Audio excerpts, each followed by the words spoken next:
Hi everyone, we're debunking an old farmer's tale today that you can determine whether you hatch hens or roosters by the shaped egg that you collect.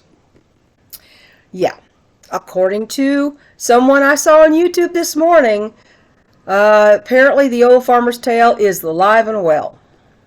Pointy eggs produce males and rounded eggs produce hens. That is not true.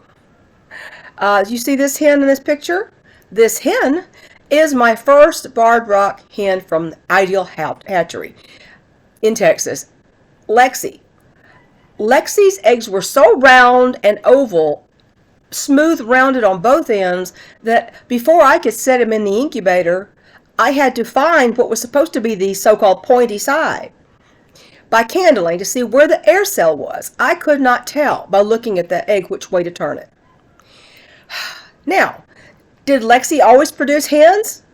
Well, let me say, she probably produced about 10 chicks, 10 kids in her lifetime, and one was a girl. One was a pullet. All the others were cockerels. She was a male producer extraordinaire. So, if you want to know what really determines the sex of the chick, here you go.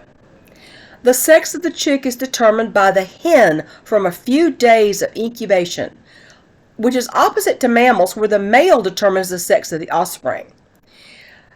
The sex of the chick is not determined by the shape of the egg. That is just a fact. Sex of a chick is set between 5 and 8 days from the start of development.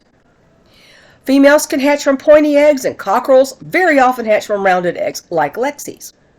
The character of the egg itself, its shape, and its shade, also the shade of the color, are individual to that particular hen. I will show you on the screen a picture of Lexi's egg among barred rocks from another hatchery that were owned by my friend. Lexi's egg is very brown. The others are more of like a creamy, light brown. Lexi always produced darker eggs, round eggs, and she almost always produced males. Almost, I think only one hen ever came out of her eggs. If it was possible to determine sex by egg shape, hatcheries would not have to kill millions of day-old cockerels by barbarically putting them through a grinder. And yes, that's how they do it. They could choose by their orders what they were supposed to be hatching. 20 years of breeding from both hatchery and good quality breeder stock have shown that to me.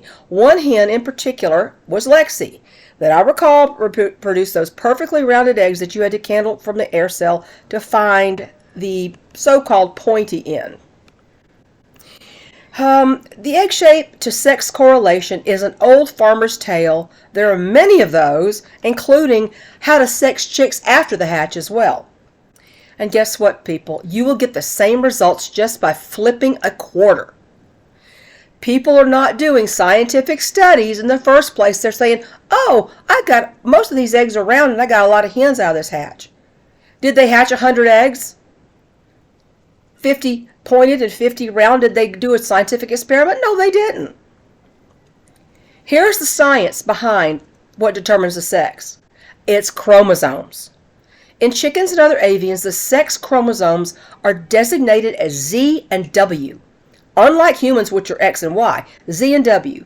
Females have Z and W chromosomes, while males have only ZZ, 2 Z chromosomes. Males always contribute the Z chromosome because that's all they have to contribute, while the hen can contribute, I can't even say it, can contribute either Z or W. So, that leaves the ball in her court. She determines the sex. And if this was true, someone could look at this incubator that I have set up right now to hatch in a couple days and tell me the sex of every single chick in those eggs without a mistake, because it's either true all the time or it's true none of the time. That's the way it works, folks.